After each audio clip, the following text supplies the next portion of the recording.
한병수 목사입니다. 오늘은 하나님의 재판이라는 주제로 여러분과 함께 은혜를 나누기 원합니다. 신명기 1장에 나눈 말씀인데요. 재판은 여호와께 속한 것인즉. 여러분, 재판은 하나님께 속했기 때문에 사람이 임의로 재판하면 불법이 된다라고 보실 수 있습니다. 모세는 신명기에서 하나님께 속한 재판의 5가지 특징을 우리에게 가르쳐 주는데요. 첫 번째는 뭘까요? 너희 형제 중에 송사가 있을 때에 쌍방 간의 의견을 경청해서 판단해야 된다. 두 번째는 자국인과 타국인을 차별하지 말아야 한다. 세 번째는 외모를 보지 말아야 된다. 네 번째는 귀천을 차별하지 말아야 된다. 다섯 번째는 사람의 낯을 두려워하지 말아야 한다. 혹시 이런 조항을 충실히 하더라도 판결하기 어려울 때에는 모세에게 그 판결권을 넘겨라 라고 모세는 말하고 있는데요. 여러분, 하나님의 재판은요, 가족이나 친족 구성원을 편애해서는 안 되는 것입니다. 팔이 안으로 굽어서는 안 되는 재판인 것이죠. 무의식이 가족의 범위를 벗어나지 못하는 사람은 하나님의 법정에서 재판을 수행할 수 없습니다. 자격 미달이죠. 이 자리는 혈통의 경계를 넘어서는 그런 가치관을 요구하고 있습니다. 이는 가정을 돌아보지 않는다는 개념과는 다른 것이죠. 가정을 돌보는 일은 하나님의 공의가 가정에 머물 때에 가능한 것입니다. 혈육에 치우치지 않은 판결, 결코 가정을 파괴하는 것이 아니라 오히려 가정을 더욱더 견고하게 세운다. 모든 가장은요, 이런 재판관 의식에 투철해야 되겠다 싶습니다. 그리고 하나님의 재판은요, 자국인과 타국인을 차별하면 안 됩니다. 자국인의 우월성을 통치의 열광적인 수단으로 삼았던 그런 히틀러 같은 인물과 시대가 있었지요. 1등 국민, 2등 국민, 3등 국민, 이따위 개념으로 사람들을 구분하고 차별하는 그런 때가 있었습니다. 비록 오늘날 그런 민족주의 폐단이 제도화된 나라가 드물기는 해요. 그러나 실제로 법의 정의가 국경선을 넘어가는 경우는 참 희귀하다 싶습니다. 하나님의 재판은요, 공의가 피부와 문화, 제도와 언어의 경건을 넘어가지 못하는 판결을 불법으로 규정하고 있습니다. 자국의 이익을 위해서 하나님의 이름을 들먹이는 것도 십계명을 범하는, 하나님의 이름을 망령되이 일컫는 것이 될 것입니다. 하나님의 재판은 외모를 주목해서는 안 됩니다. 외모는 인간의 죄악된 본성이 감지하는 모든 판결의 요소들을 총칭하는 말입니다. 재판의 기준은 우리의 면밀한 관찰, 그 관찰에 기초한 사람들 사이의 다수결 합의, 이것에 의존하는 것이 아니라고 말합니다. 물론 우리가 살고 있는 사회의 판정에서는, 법정에서는 그런 판결이 늘 일어나고 있죠. 그러나 하나님이 보시는 것처럼 중심을 볼 때에 하나님의 재판은 성립하는 것이죠. 중심은 아주 어려운 개념입니다. 저는 마음의 동기가 중심에 가장 가까운 의미를 가지고 있다고 생각해요. 마음의 동기를 읽어내는 작업, 재판의 관건이죠. 그 작업의 준비는 동기를 둘러싼 변방의 아주 시간적, 공간적 요소들을 지혜롭게 걸러내지 않으면 발견되지 않도록 인간의 본성 속에 꽁꽁 숨어 있기 때문에 찾기가 쉽지는 않습니다. 자, 그리고요, 하나님의 재판은 귀천을 차별하면 안 됩니다. 모두에게 경청에 공정한 귀를 기울여야 한다라는 것이죠. 사람들은 대체로 귀인에게 경청의 귀를 양도하는 경향이 있죠.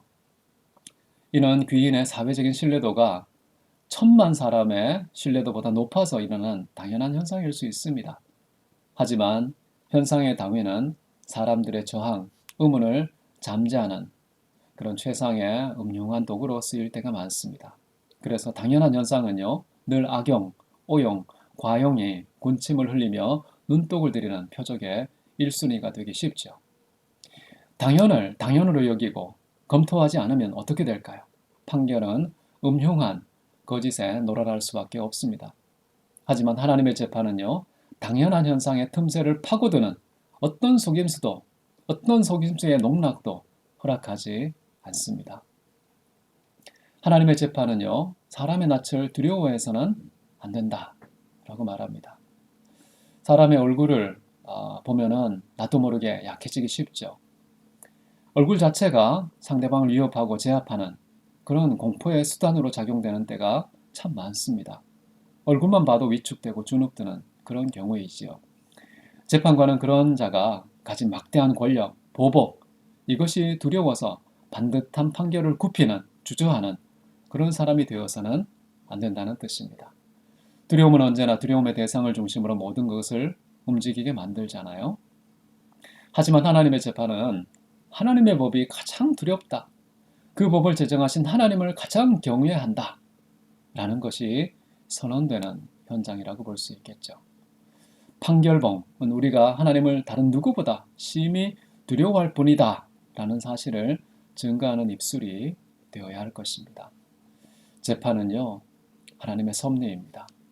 인간의 법정에서 불의가 저질러지더라도 하나님의 재판은 멈추지 않습니다. 그분의 공정한 정의는 끊임없이 한 번도 쉬지 않고 세상 끝날까지 계속 지속될 것입니다.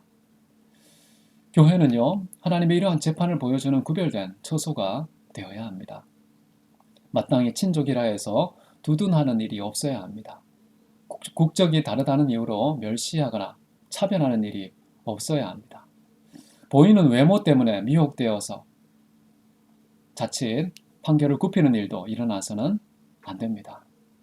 천인의 발언이라고 할지라도 무시하지 말아야 합니다.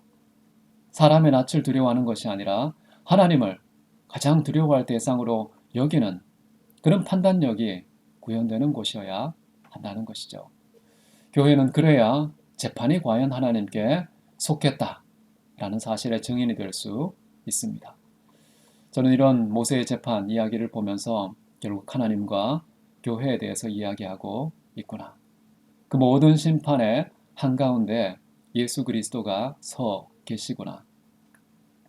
그런 심판관은 참 특이하게도 죄인의 자리에서 십자가 위에 심판받는 자로 서 있었다는 그런 사실 생각해보면 예수님은 하나님의 모든 심판권을 다 위임받은 분입니다. 근데 그럼에도 불구하고 자기 자신에게 사형을 언도하는 자기의 생명이 끊어지는 그런 판결 앞에서 그 판결을 받아들이고 또는 집행하고 그대로 성취하는 그런 자리에서 한 발짝도 물러나지 않고 망설임도 없고 불평과 원망도 없이 꿋꿋이 스스로 심판을 내리시고 심판을 당하시며 하나님의 재판을 십자가 위에서 가장 정확하게 보여주고 증명한 최고의 증인이라는 생각을 해봅니다. 과연 우리의 삶은 하나님의 재판, 이것을 이 땅에서도 보여주고 증거하는 그런 인생을 살 수 있을까? 그런 저와 여러분 되면 좋겠습니다. 오늘도 주 안에서 하나님의 거룩하고 공의로운 재판이 나 개인에게 우리 인생 속에 내 주변에 있는 모든 사람들에게 증명되고 구현되는 그런 통로로 쓰임받는 은혜가 있기를 바랍니다. 감사합니다.